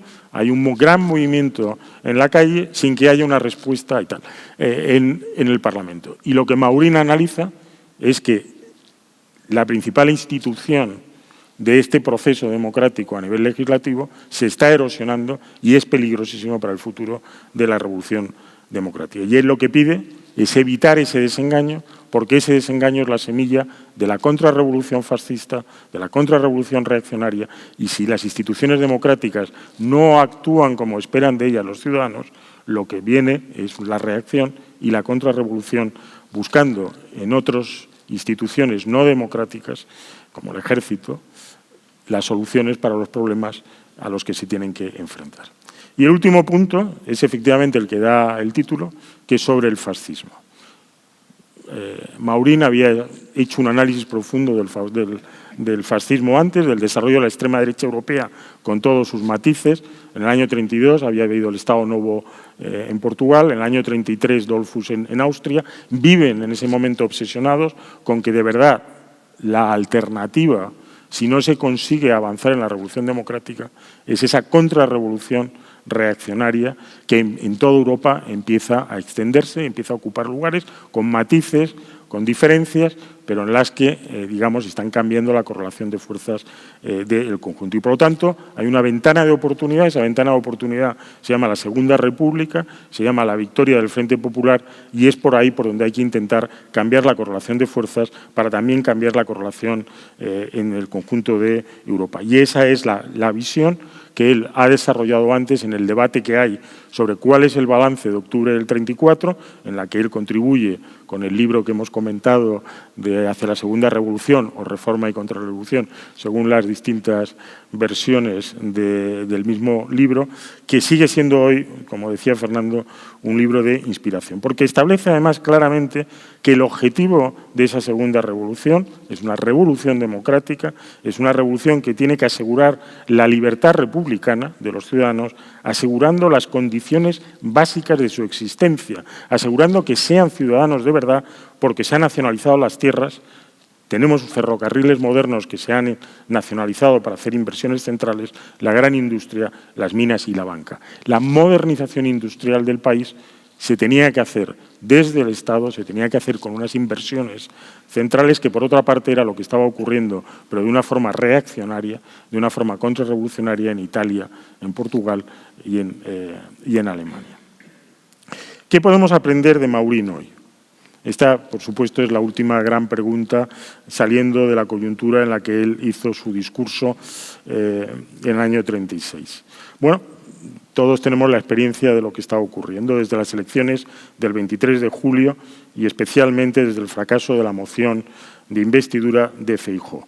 Hay un gran movimiento de polarización, un gran movimiento de movilización de las derechas y de la extrema derecha sin precedentes en la calle, y su principal objetivo ha sido impedir la formación de una mayoría parlamentaria sobre la que se pudiese sustentar un segundo gobierno progresista. Este objetivo fracasará el próximo jueves cuando 179 diputados voten a favor de la moción de investidura de Pedro Sánchez y permitan abrir esta segunda oportunidad de un gobierno progresista y tal. Pero continuará la campaña, porque la campaña no solamente tiene este primer objetivo, tiene un segundo objetivo basado en la deslegitimación y bloquear la acción de gobierno, como ocurrió de alguna manera en ese periodo de esos 5 meses, desde febrero del 36 a julio del 36, a través de la movilización en la calle, de la movilización dentro del aparato del Estado y de la movilización legislativa para bloquear cualquier proceso legislativo progresista, erosionar las instituciones y, a su vez, poner límites a la capacidad de defensa de las organizaciones populares. Y esto se basa en una noción de nación. Había una pancarta el otro día enfrente de Ferraz que decía: la Constitución mata a la nación, o rompe la nación, que lo que nos retrotrae es al pensamiento de Donoso Cortés y a las raíces más reaccionarias del pensamiento de la derecha española. Ese pensamiento, asombrosamente, ha permanecido y ha continuado en los mismos clichés en los que se inició, básicamente en la campaña de las municipales del 31, que provocó la victoria de las izquierdas y la proclamación de la Segunda República. Pero que, si se reven en los libros de historia y en la distinta colección de narrativas y programas de la época, se repitió en el 31, en el 33, con las elecciones que dieron lugar al Bienio Negro. En el año 36, para justificar la guerra civil y la sublevación militar y fascista. Se basa en una visión, que es el mío, pero ahí se queda. En una visión de nación esencialista, centralista, antiprogresista y antidemocrática. Es volver a una nación que nunca existió, por otra parte, y que, cuando se ve en sus orígenes, que por cierto todavía se estudia en los libros en los colegios, está basada en la limpieza étnica y en la imposición religiosa de 1492 y posteriormente expulsión de la población musulmana del país, y la anexión continua y la destrucción de cada una de las legislaciones de los reinos que se fueron conquistando para llegar al absolutismo Borbón. Y no es casualidad que, previo a ese absolutismo Borbón, tuvimos la agonía de los Austrias de 1640, que fue la destrucción del imperio. Empezó con la sublevación de Nápoles, la guerra de Cataluña, la independencia de Portugal tras la guerra de Portugal y la sublevación de Tupac Amaru en Bolivia, que estuvo a punto de destruir todo lo que era la parte sur del imperio. Bueno, lo que tenemos por delante de nosotros también es cómo acabamos esa revolución democrática. Cómo utilizamos esta segunda oportunidad que tenemos para impedir, primero, que haya un bloqueo de la acción de gobierno y de las aspiraciones populares, y para conseguir, en estos dos ejes que nos hemos marcado estos días en el pacto de gobierno, que es un pacto de Estado. Uno, reformar la estructura del Estado, iniciar el proceso de construir un consenso para abrir esa puerta a una nueva posibilidad de articulación de eso que llamamos España. Esa es una tarea que no es nueva, que se viene arrastrando probablemente 200 años, y que en la República tuvo una solución parcial, tuvo una solución que duró hasta la sublevación militar, que fueron las autonomías. Hoy estamos ante ese reto nuevo. Y la segunda cuestión es cómo hacemos frente a construir un nuevo pacto social, siendo conscientes que el pacto social que habíamos heredado se quebró por la gran recesión del 2007-2008, la gran crisis del COVID y actualmente la crisis de la inflación. Y a pesar de los éxitos y de los avances que tuvimos en la lucha contra el COVID en la primera nuevo gobierno progresista, seamos conscientes de que se produzca una caída del nivel de vida menor que en otros lugares de Europa, que se produzca un aumento de la pobreza de casi 4 puntos, 5 puntos, y que todas esas tareas, como la recuperación de los niveles de actividad económica del año 2007-2008, que por cierto todavía los rozamos, pero no los acabamos de tener consolidados, están ahí. Y cómo construimos un nuevo estado del bienestar, que asegure, a través de los servicios públicos, esos derechos universales de ciudadanía, y que sea la clave, por supuesto, para poder hacer todo esto, una reforma fiscal progresista. Cuando discutimos ahora sobre impuestos del 15% a los beneficios de las empresas, a veces da un poco de vergüenza pensar que en la Agenda 2030 y en Naciones Unidas, que no es precisamente un sitio donde estén todos los sectores progresistas, sino que es un equilibrio entre unos y otros, es parte del programa oficial de la Agenda 2030. Hay esa reforma fiscal que permite hacer una redistribución. En nuestro caso, recuperar ese déficit fiscal y ese déficit social en el gasto social que tenemos con el resto de los países europeos de nuestra zona, con el bloque cero. Y acabo. Lo que nos diría Maurín en este momento son básicamente que tenemos que hacer 3 cosas. Primero, una acción de gobierno en los próximos 100 días que permita visualizar que el Gobierno es capaz de tener ese programa, no caer en esas contradicciones que vivió él en su época en la estrategia del Gobierno Azaña y del Gobierno de Casares Quiroga. Tenemos confianza en que esto sea así y tenemos confianza de que eso recree esa especie de alianza y de fuerza en las raíces del movimiento popular y de las clases trabajadoras. La segunda cuestión es la acción parlamentaria.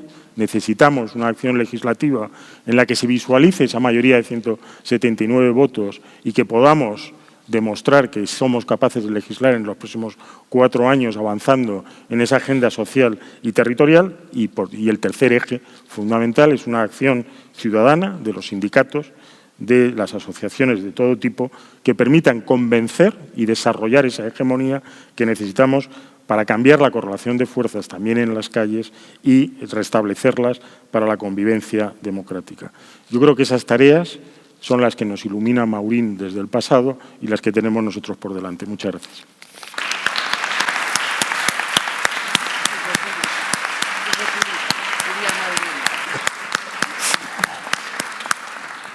Bueno, muchas gracias, Agustín. Lo sabemos. Sí, tranquilo, porque voy a hacer una propuesta conciliatoria en estos momentos que hay que negociar grandes acuerdos. Efectivamente, es tarde, no ha sido más tarde por la indisciplina de los intervinientes, que han estado más o menos ajustados. Bueno, Agustín se ha pasado un poquito, pero todos lo hemos recogido con ganas. Realmente Vicky Calavia no ha podido venir porque ha perdido el tren por razones de trabajo.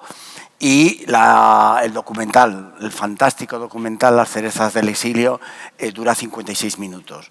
Esto significa para todos, yo creo, un tiempo demasiado largo y no es cuestión de pasar el documental y que la mitad de la sala se acabe yendo. Yo hago una propuesta muy sencilla, que es que vamos a acabar ahora el homenaje a Joaquín Maurín, y creo que en buen momento, y la Fundación se compromete a reprogramar el pase del documental de Vicky Calavia, incluso invitándola a ella a hacer la presentación en las próximas semanas o en el próximo mes, con lo cual se va a poder asistir con tranquilidad y no con el reloj apretándonos los talones. Entonces, si os parece, concluimos así el acto de homenaje, agradeciéndoos a todos vosotros y vosotras la presencia y volviéndoos a convocar para muchas otras actividades de la Fundación, pero particularmente para el pase del documental, que realmente, os digo, merece absolutamente la pena. Una de las razones también por las que Vicky no ha podido venir es porque estaba preparando un proyecto de un documental sobre Maurín, ¿no? Y tenía que ultimar la presentación de los elementos, ¿no? Entonces, si os parece bien, en estos momentos cerramos el homenaje, cerramos el acto, levantamos la sesión todos